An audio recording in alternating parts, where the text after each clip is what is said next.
Broken Queen protected her kingdom until her last breath. She was 17 years old when the world decided she was born to die for it. She remembered the morning it became real, not the day the Volkai first descended through the ionosphere in their black seed ships, trailing bioluminescent spores that burned amber in the stratosphere like a second sunset. Not the day the broadcasts cut out, or the day the quarantine zones were established, or the day the word Kushanada was first spoken aloud by a government official on a crackling emergency frequency. Those were the days the world changed.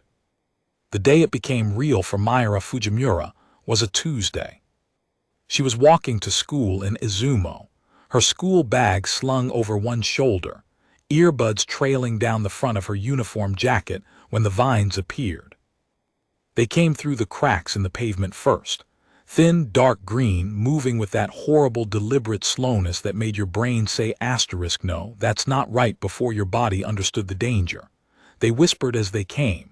She could not explain that to the crisis counselors later that the vines whispered, but they did. They said something she understood without words, a sound like breath through a hollow bone. Kushanada, Kushanada, you are the Kushanada. She ran. She did not stop running until a hand closed around her arm and a voice said, "Stop, they're tracking your movement. Stand still." The man who held her arm had eyes the color of deep water and a jaw that looked like it had been hit by something large and simply decided not to break. He wore no uniform. His right hand, where it gripped her wrist, was embedded with dark blue crystalline nodes, 7 of them, set like rivets through the skin of his palm and knuckles, bioluminescent, pulsing with a slow, cold light. Aragami Mitama, she would learn later. Alien soul seeds pressed into human flesh. He had carried them since he was 8 years old. "My name is Kenjo Kusanagi," he said, "and you need to come with me before those things figure out which window you're standing next to." She looked at the vines. They had stopped in the street behind her, coiling in the air like antennae, searching. "Where?" she said. "Somewhere they can't follow," he said. "Not yet." She went with him because the alternative was dying on a Tuesday. That was 6 months ago. The headquarters of the Terrestrial Alliance Command, TAC, in the acronym that showed up on her new ID badge, occupied 3 subterranean floors beneath what had been Izumo's Regional Disaster Management Building. The building above had been mostly destroyed in the 3rd Volkai incursion, which turned out to be good cover. Nobody looked for secret government installations under rubble. The TAC had been formed 14 months before Mayura's involvement, 3 weeks after the first confirmed Volkai landing at the coast of Shimin Prefecture. It was not a military organization, technically. It was something stranger and more desperate, a collection of xenobiologists, mythologists, former JSDF officers who couldn't sleep, and a handful of people like Kusanagi who had survived direct physical contact with Volkai biomass and lived to tell about it with something to show for it. The Mitama in Kusanagi's hands were not decorative. They gave him reflexes that no human body should have had, and a healing rate that made combat medic Ryoko Takeuchi throw her hands up in frustration, because she could never get a clean read on his vitals.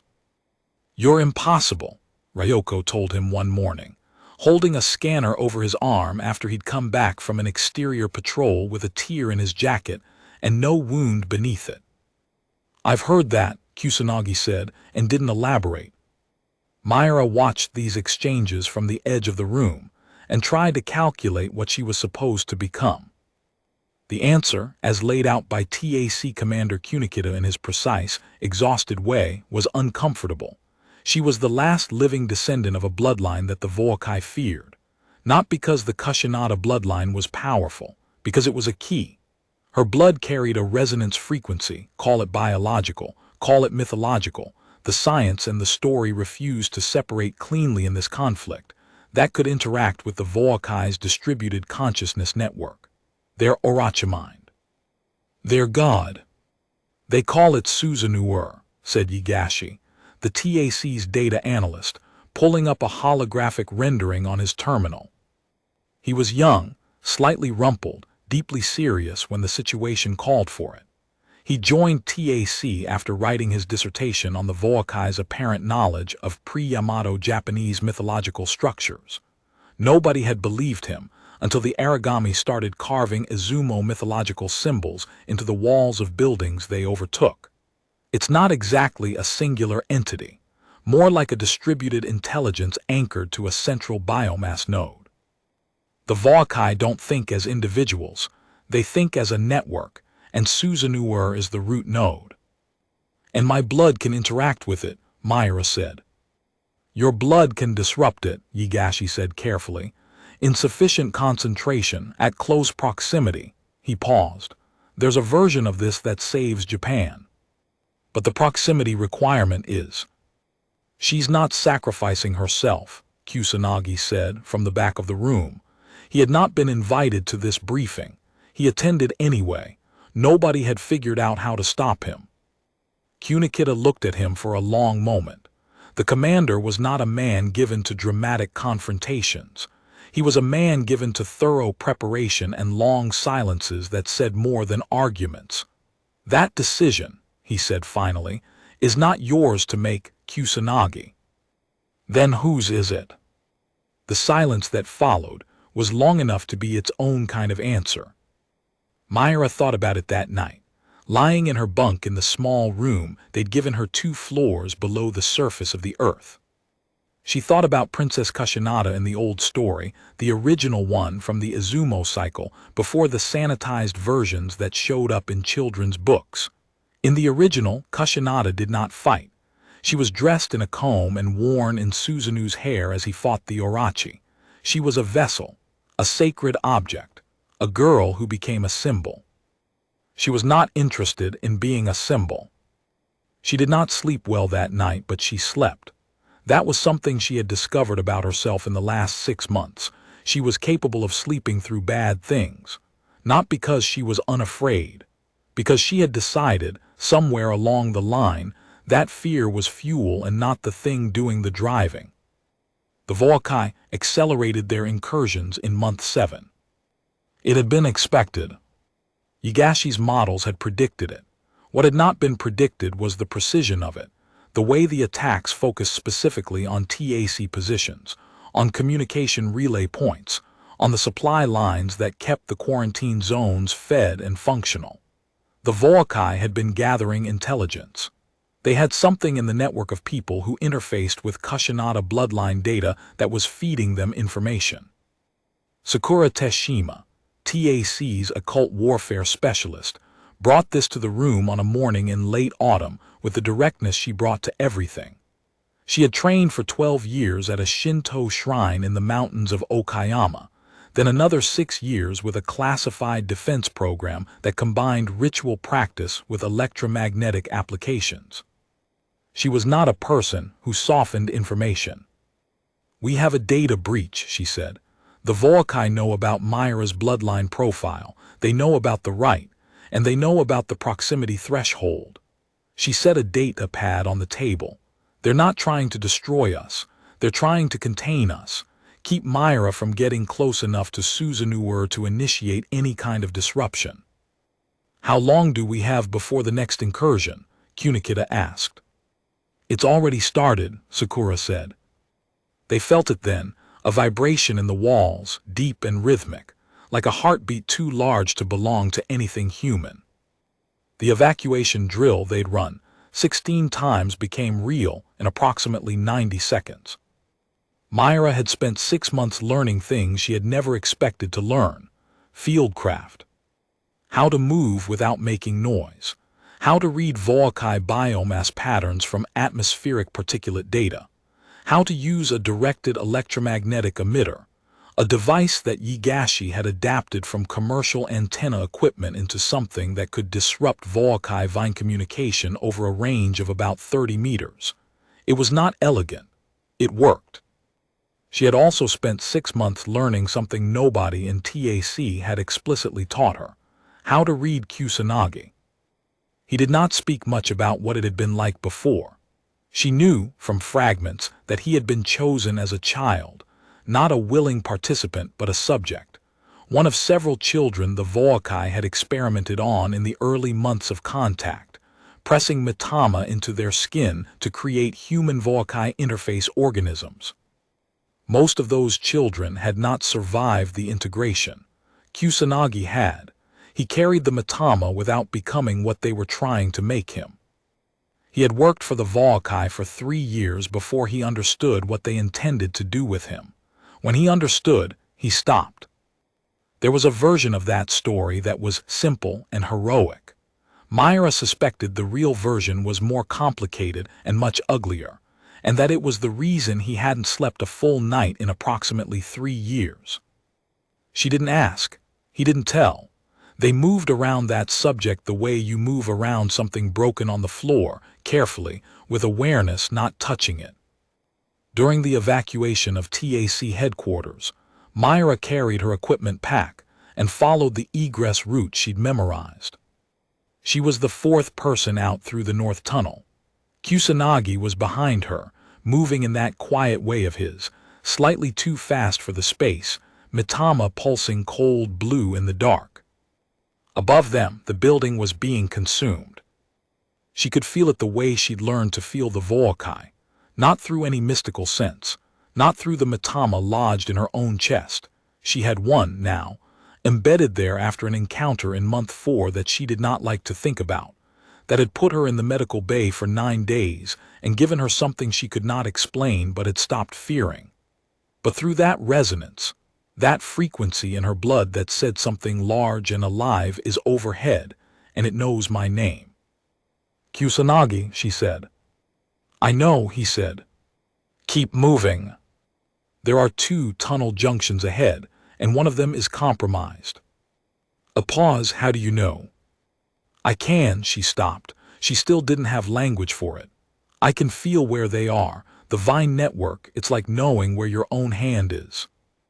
Another pause, longer. In the blue glow of his Mitama, she saw him looking at her the way he looked at things he was revising his understanding of. "Right junction," he said. "Left," she said. They went left. The tunnel opened into an old drainage channel 300 meters north of the building. The rest of the TAC team emerged in groups over the next 20 minutes. Ryoko had a gash across her forehead and was already dismissing it. Yigashi had salvaged 3 backup drives and a thermal flask. Sakura had somehow kept her equipment case intact and was already scanning the perimeter for Volkai particulate density. Kunikida was the last one out. He stood in the drainage channel and looked back the way he'd come, and Myra watched his face do something complicated and then go still. The building above was gone, not destroyed in the ordinary sense, consumed, overgrown. Already, in the time it had taken them to evacuate, the Volkai biomass had incorporated the structure into itself. Where 3 floors of disaster management offices had been, there was now a structure of black vine and amber bioluminescent crystal that pulsed in the dark like a living organ. "Well," Kunikida said, in the tone of a man choosing between 2 kinds of grief and deciding on the useful one, "we'd been meaning to find a better location anyway." Nobody laughed, but the small release of tension in the tunnel was real, and Myra understood then what she had not quite understood before, why this man was the commander. Not because he was the toughest or the most brilliant or the best at tactics, because he was consistently, stubbornly capable of making the next moment habitable. She thought she would like to be that kind of person someday. She thought, someday if I have one.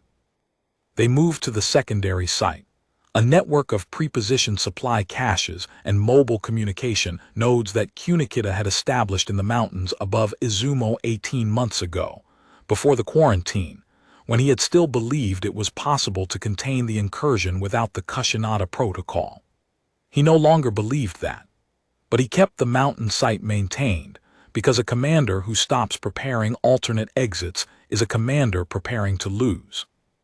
The site was rough, a series of prefabricated shelters tucked into a tree line, powered by geothermal cells buried in the hillside, cold and functional and alive, because real thought had gone into its existence. Myra sat outside her shelter on the first night and looked at the valley below, where Izumo glowed amber in the dark. Not with city lights, those were long gone, but with Voakai bioluminescence, the whole valley network lit up like something beautiful and terrible, like the inside of something she couldn't name. Kusanagi sat down beside her without asking permission. She didn't tell him to leave. "Is it always like this for you?" she said. "The feeling, the knowing where they are." He looked at the valley for a long time.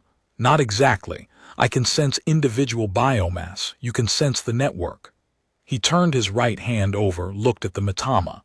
"They didn't put these in me to make me a sensor. They put them in me to make me loyal. The loyalty didn't take. The sensors did." "What stopped the loyalty from taking?" He didn't answer immediately. In the amber light from below, his face was difficult to read. Then, "They showed me what they were building," he said. "What the end state looked like if everything went according to their plan. The world they intended." He paused. "No people, not dead, just changed, incorporated. Everything green and still and ancient and theirs." "And you said no." "I said no." It was such a quiet thing to say about what had clearly been a very loud decision. She found she respected it. "I'm not going to let you die for this," he said, not fiercely, not dramatically, like a fact he was stating. "It might not be your choice," she said. "I'm working on changing that," he said. She thought about saying something else and didn't. The valley pulsed below them. She became aware, sitting there, that she was humming something, a tune her mother had sung when she was small, a folk song about rice fields and returning fishermen, something she hadn't thought about in months. She stopped when she noticed it. Kusanagi said, "Don't stop." She didn't know why she didn't, but she kept humming, soft and low, looking at the amber valley and something in the resonance of her chest. The Matama, the bloodline, the frequency she carried seemed to settle, like a sound finding its pitch. Yigashi found them 20 minutes later to talk about the next phase. He had the decency to wait until she stopped humming. The plan that emerged over the following 2 weeks was built from Yigashi's data models, Sakura's ritual knowledge, Ryoko's medical research into what the Matama actually did at a biological level, and Kunikita's operational experience. It was not a good plan in the sense that it guaranteed survival. It was a good plan in the sense that it was the most honest accounting they could make of what they had and what they faced. The Volkai's Oracha network, Suzanur, the distributed intelligence route, was not a fixed installation. It moved, slowly but deliberately. It had been migrating east for 3 months, drawing on biomass from each Volkai-occupied zone, building towards something Yigashi's models suggested was a critical mass event. When it reached that critical mass, the atmospheric dispersal phase would begin. Spores, global spread, the entire surface biosphere reshaped within 18 months. Unless, Yigashi said, and the word hung in the room like a held breath, unless the Kushinada resonance was introduced into the network at close proximity to the root node, not as a sacrifice, not as the old ritual protocol required, not as blood given to an ancient bargain, as an active disruption, a signal jammed into the carrier wave. The Volkai network communicated in frequencies that the Kushinada bloodline happened to be capable of generating. It was a coincidence of biology and myth, and the deep time of human existence on this specific patch of Earth. It was the kind of thing that didn't make sense outside of the very particular shape of this particular disaster. "How close is close enough?" Ryoko asked, looking at the medical data she'd compiled. "According to Sakura's models and my signal analysis, the resonance needs to propagate from within approximately 8 meters of the root node," Yigashi said. "The disruption won't be instantaneous. It will take 3 to 7 minutes for the signal to cascade through the network." He did not look at Myra while he said this. 8 meters from a god-sized alien intelligence for 7 minutes was not a small ask. "What does it do to me?" Myra asked, directly. She had learned that directness was the only useful posture in rooms like this. Ryoko looked at her hands for a moment, then looked up. Honestly, we don't know. The resonance will be bidirectional. Your Mitama will be interacting with the root node at intensity levels we've never observed. There's a chance, she stopped, started again. There's a meaningful chance that the feedback will be fatal. There's also a chance it won't be. How meaningful? 53 to 47 in favor of not fatal, Yigashi said, based on my best models, which have an error range. He said this in the tone of a person who did not want to say it, but understood that hiding it would be a form of betrayal. 53 to 47. Myra looked at the ceiling of the shelter. She thought about the original Kushinada, the girl in the comb, the vessel, the passive sacred object. She thought about how that story had been told for thousands of years, and how every telling had positioned the princess as something to be protected, something to be used, something whose value was entirely in what her blood could do and not in who she was. She thought about her team. Ryoko, who had stayed up 3 consecutive nights once because she was worried about a scan anomaly in Myra's Mitama readings, and hadn't mentioned it until she had an answer. Yigashi, who had written 6 pages of a paper on origami mythology before TAC recruited him, and who had burned those pages when he understood what was actually at stake. Sakura, who prayed in the old form every morning in the tree line and never spoke about it, but somehow managed the fear of this work the way a very good craftsperson manages a difficult material, with respect and without sentiment. Kunikida, who had a terrible sense of humor and woke up at 5 every morning regardless of what the night before had been. Kusanagi, who had said no asterisk to a god once, and was clearly preparing to do it again. 53 to 47 is a coin toss I can live with, she said. That is a terrible pun, Yigashi said. Yes, she said, I know.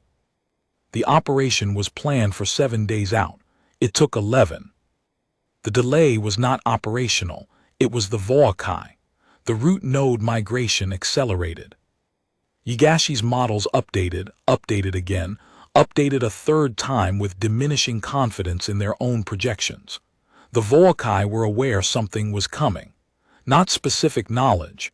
The data breach had been partially contained, but the network was sensitized, sending more frequent Vine Scouts into the mountain perimeter, probing. Myra went out on patrol with Kusanagi and Sakura twice during those 11 days. She learned things on those patrols that you could not learn in a shelter. She learned that Sakura argued with herself in low voices when she was problem-solving, cycling through scenarios the way other people might shuffle cards. She learned that Kusanagi navigated by the pulse of the Mitama in his hands the way other people navigated by landmarks. He knew the Voakai network the way a person knows a building they've lived in for years, through the specific quality of each silence and each sound. She learned something about herself, that the resonance she carried in her blood was not passive. It was not just a frequency she happened to transmit. It was reactive. When she was calm and focused, it produced a kind of interference pattern in the Voakai Vine network nearby, not enough to disrupt organized attacks, but enough that individual Vine Scouts in her immediate vicinity would sometimes pause, confused, like dogs who had found a scent they couldn't categorize.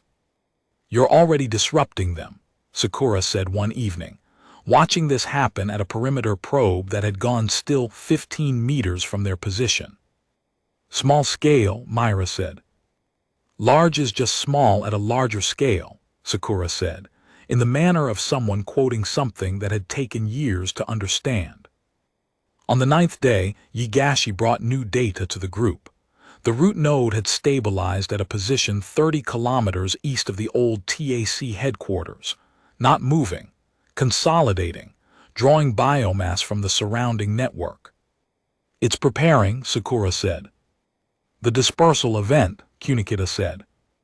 Not yet, Yigashi said, but soon, days, not weeks.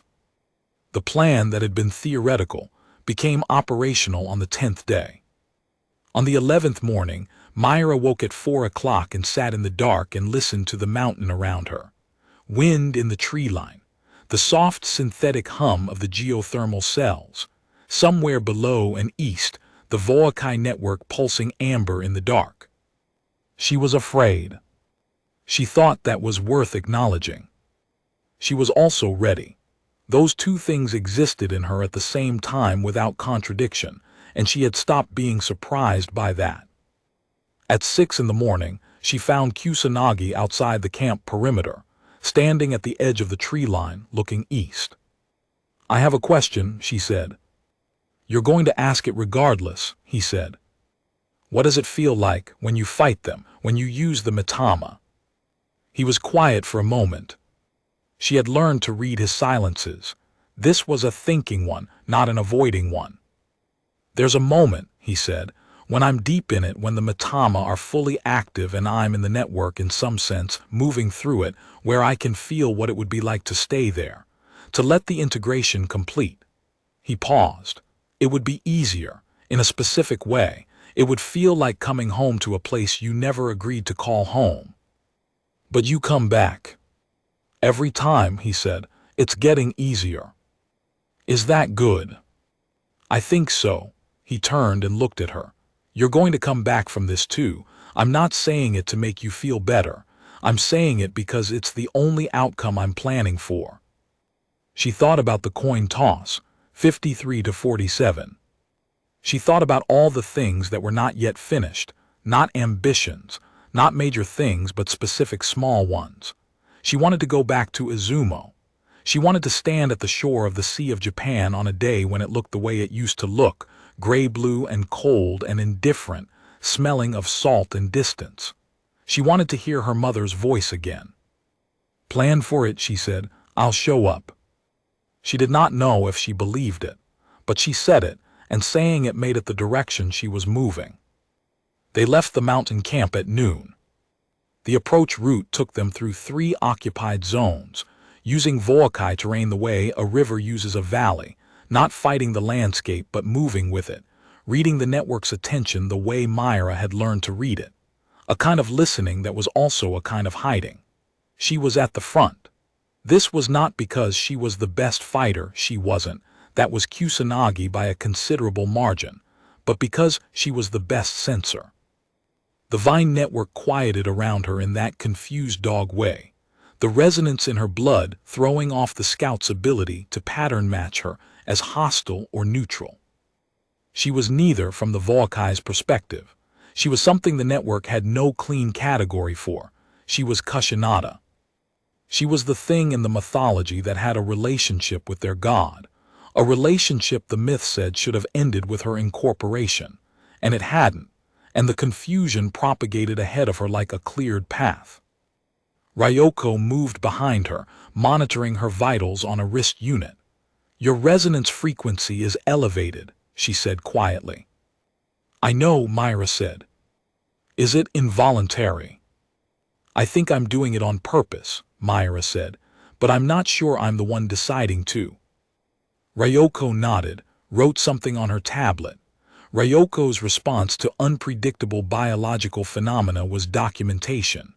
It was, Myra had come to appreciate, a form of respect. They reached the outer perimeter of the root node's biomass at approximately 1500 hours. The ground here had been completely consumed. No pavement, no soil, no separate materials. Everything had been incorporated into the Volcae biostructure, a continuous living surface of dark vineweave and amber crystal nodes, 3 to 4 meters deep, throbbing with slow bioluminescent pulse. It was, in a way that Myra's brain kept trying to refuse, beautiful. The kind of beautiful that belongs to things too large to be safe. At the center of this zone, 300 meters ahead, rose the root node, Suzanuer's anchor. It was not a monster, it was not a machine. It was a column of consolidated biomass approximately 40 meters in diameter and 30 meters tall, pulsing with a steady amber light, covered in Volcae crystal formations that caught and amplified the light into something that looked like, from a distance, fire or flowers or something from a dream. From its base, vine networks radiated outward in every direction, connecting it to the surrounding biostructure like neural pathways connecting a brain to its body. She could feel it from 300 meters. Not pain, resonance. Her own frequency matching up against the root node's broadcast, both of them recognizing something in the other, the way two instruments in the same room will sometimes vibrate in sympathy. "There it is," Yigashi said quietly beside her. "Yes," she said. "We're going to need," Sakura started. "I know what we need," Myra said. She looked at Kusanagi. 8 meters, 7 minutes. "I'll get you there," he said. "You stay there." She almost said, "You can't promise that." She stopped herself. He knew he couldn't promise it. He was telling her something else, that he had made a decision about what he was going to do with his body and his matama and his considerable accumulated refusal to comply with what the universe seemed to want from him, and that decision was her safety for as long as he could hold it. She received it the way you receive a gift you didn't expect and can't quite find adequate words for. She received it as the fact of a person, clear and unambiguous. "Okay," she said. "Sakura," Kunikida said, "begin the seal sequence. Ryoko, I need you at the medical position." He turned to Yigashi. "Start monitoring the network response the moment Myra begins resonating. We need to know the moment the cascade initiates." "Already watching," Yigashi said. Sakura stepped forward, spreading her hands, beginning the series of gestures that corresponded to the electromagnetic seal arrays she'd buried along the approach path 10 days ago during a solo reconnaissance that nobody had fully believed would work, and that had worked completely. The seals activated in sequence, not visible, but felt, a change in the quality of the air around them, a damping of the Voakai network's attention in their direction. Myra began to walk toward the root node. The surface was strange underfoot, not soft like earth, not hard like concrete, something between and neither, alive in a way that registered through her boots as vibration, constant and rhythmic, the heartbeat of a vast distributed thing. The vine network registered her passing. She could feel the attention moving around her the way air moves around an obstacle, puzzled, searching for a pattern that fit. She kept her breathing even. She was afraid and she was ready and she kept walking. Kusanagi moved beside her, slightly ahead, matama blazing blue in the amber light. The Voakai nodes nearest to his path recoiled. They knew him, in the way they knew all the matama bearers, as something that had been theirs and wasn't anymore. That recognition cost them attention. Myra used it, walking through the gaps it left. At 50 meters, the root node's broadcast intensified. She could feel it as pressure, as a sound below sound, as a frequency her bones were responding to without permission. Her own matama, the single one embedded above her sternum, given to her in the 4th month not by design, but by an encounter where a dying origami vine form had passed its soul seed into her as its last act. A strange contamination she had stopped mourning, blazed hot. She did not stop. At 20 meters, the vine network surged. Something in the outer array had registered her proximity and translated it correctly. The confusion broke. The Voakai knew what she was. Kusanagi moved. What she witnessed in the next 30 seconds, she did not fully understand and never entirely forgot. Kusanagi with all 7 matama active, blazing blue-white in the amber dark, moving through the vine surge with the specific quality of violence that belongs to people who have been very well trained by something very terrible, and then have chosen to use it against that thing. He was not invulnerable. She knew that. The vines cut him in multiple places and he kept moving, and his body healed behind the wounds at a rate that should not have been biologically possible, and he kept moving. He was not a symbol either. He was a man who had said no to something once and was saying it again, in a different language with his whole body. She reached 8 meters. The root node's frequency hit her like walking into a wall of sound. She staggered, caught herself, found her footing on the living surface. Her matama burned. Her blood sang. Every cell in her body that carried the Kushinada resonance frequency engaged simultaneously, like a choir coming to attention. She took a breath. She started to hum. It was the same tune as before, the folk song, the one about rice fields and returning fishermen, the one her mother had sung to her in a kitchen that smelled like dashi and autumn light. It made no operational sense to hum it. She hummed it anyway, because it was hers, because it was the most human sound she could make, because the frequency of that specific melody in her specific chest with her specific biology apparently corresponded closely enough to the disruption waveform that Sakura and Yigashi had calculated to be functionally equivalent. Or maybe it was just the most honest thing she could do at 8 meters from a god. The root node's surface began to change. The amber light fluctuated.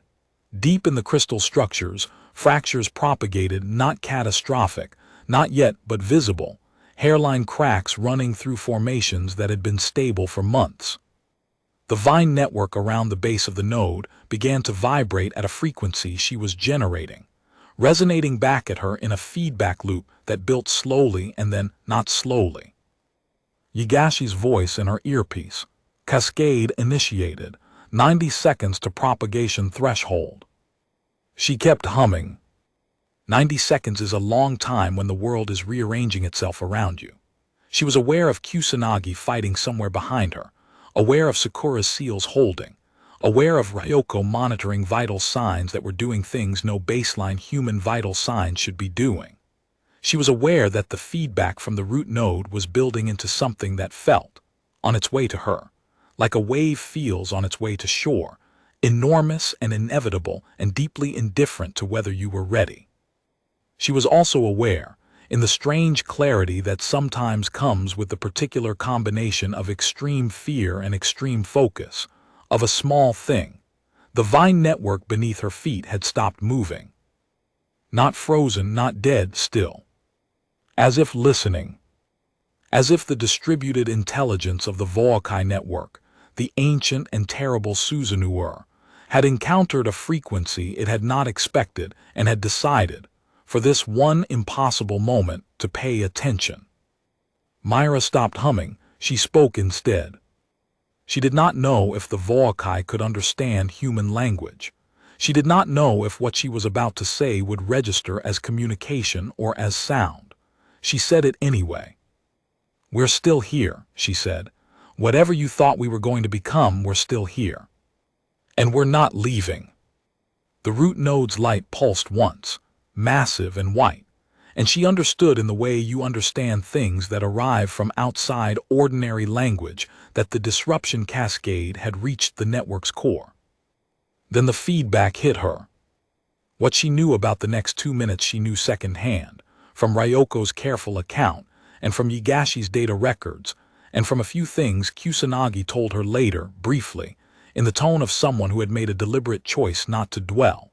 She lost consciousness at approximately the moment the cascade reached propagation threshold. The root node's bioluminescence extinguished. The vine network across the entire Izumo zone contracted and went still.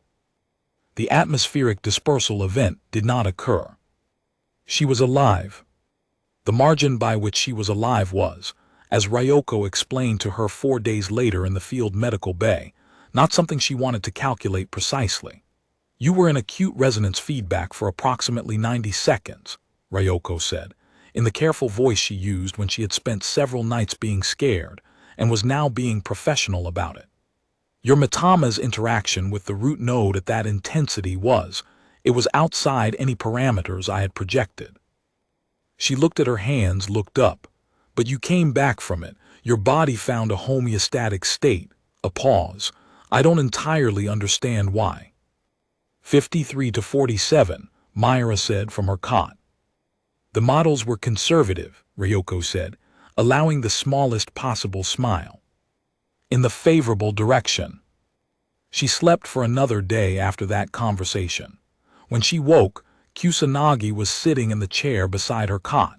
He had brought her tea, which was cold by the time she noticed it, but the gesture was clear. "You stayed," she said. I said I'd plan for you showing up, he said. I planned. She drank the cold tea. Outside the medical bay, she could hear the camp Yigashi talking animatedly to someone about signal data, Sakura's quiet morning prayer somewhere at the perimeter, Kunikita's voice in measured cadence, organizing the next operational phase. Because this was not the end. The Volkai network was disrupted, not destroyed. The dispersal event had not occurred, but the Volkai were still here, still adapting, still a threat that would take years and resources and sustained effort to fully resolve. She knew all that. She held it as fact clearly without the weight of catastrophe. It was work. She was capable of work. What had changed was something smaller and more foundational. She knew what her frequency was. She knew that it was hers, not the networks, not the bloodlines alone, not the myths. It was hers in the way a voice is yours, born of body and shaped by everything that had happened to it, and still, ultimately, the thing you used to say asterisk, no asterisk, and yes, and we're still here. Izumo was still amber at night. She could see it from the medical bay door, the valley below lit with the pulse of a network that was weakened and present and ongoing. She looked at it the way you look at a long project early in its life, with clear eyes, with the particular readiness of a person who has learned that they are capable of the thing being asked of them. She began to plan. There were, as it happened, things she was very good at. She hummed the folk song while she worked, soft and low, and somewhere in the Amber Valley, the Volkai network pulsed in its confused sympathy, and the members of her team moved around her in the comfortable orbit of people who have been through something real together and come out the other side still themselves. And the night held all of them without asking anything of them except to keep moving forward into it. She did. They all did. That was the thing about humans, the thing the Volkai's ancient intelligence had miscalculated, had perhaps always miscalculated, building its models on the mythology rather than the people who had actually lived it. The Kushanata was never meant to be a sacrifice.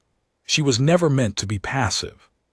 She was the thing at the center of the story that the story had spent 1,000 years getting wrong. You don't put her in a comb, you let her fight. You get out of her way and you let her fight, and you stay close, and you plan for her to come back, and she does. She does. The first report came down from Yigashi 2 weeks after Mayura's recovery. The Volkai network had contracted by approximately 40% of its prior territorial footprint.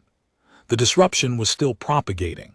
It would continue propagating for months, he estimated, possibly longer, depending on how the network's self-repair mechanisms responded to a cascade of this magnitude. Self-repair mechanisms, Kunikita repeated. They have them, Yigashi said. We have them too. That's not necessarily bad news. It wasn't. It was work, which was what Mayura had expected, what she was prepared for. She had been cleared for light operational duties by Ryoko, carefully, with conditions, with a monitoring schedule that Ryoko enforced with the particular gentleness she reserved for things she genuinely cared about, and had used her first day back to walk the mountain perimeter alone at dawn. The mountain smelled like pine and cold stone and the specific mineral quality of high-altitude air, and below her the valley glowed amber in the early light, and she stood at the tree line and breathed and felt all of it. The resonance still in her blood, the Mitama still in her chest, the Volkai network still present and weakened and ongoing, and her own heartbeat, steady, unremarkable, human. She thought about the original Kushanata one more time. She thought about how the myth had gotten it wrong, not maliciously, not deliberately, but in the way myths get things wrong when they are built by people who are trying to make sense of something so large that the sense-making collapses the real thing into symbol. The real thing was never a sacrifice. The real thing was a person. That was both simpler and far more difficult than anything a myth could hold. She pulled out a comm unit and called her mother. The connection was poor, infrastructure in Izumo was still mostly Volkai occupied, the civilian relay towers gone. It took 4 attempts. When the call connected, the voice on the other end was scratchy with bad signal and immediately and completely familiar. Myra, her mother said, just that. Just her name, in the voice that had sung her the folk song about rice fields and returning fishermen. Hi, Myra said. Her voice did something she hadn't authorized it to do. She let it. I'm okay. I wanted you to know I'm okay. The conversation lasted 9 minutes. She did not tell her mother what had happened.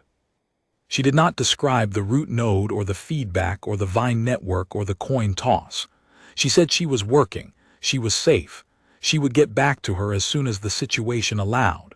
Her mother said, I know. I've always known you would be. She said it in the tone of someone who had been terrified for months and was choosing for this phone call to set it down. When Myra came back into the camp, Kusanagi was at the perimeter, where he usually was. He looked at her face when she returned and nodded once, the specific nod of someone who has read a room without needing it explained. Good call, he said. Yeah, she said. Good. He fell into step beside her as she walked back to the operational shelter. The amber light was rising in the valley, filtered through mountain air, and the Voakai network pulsed its slow, uncertain pulse, and the camp was waking up around them.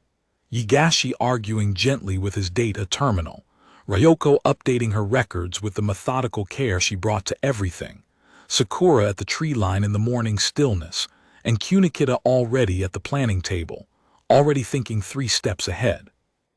Myra sat down at the table. She picked up the operational map. She began to find the next thing to do. She was 17 when the world decided she was born to die for it. She was 18 now. She had other plans.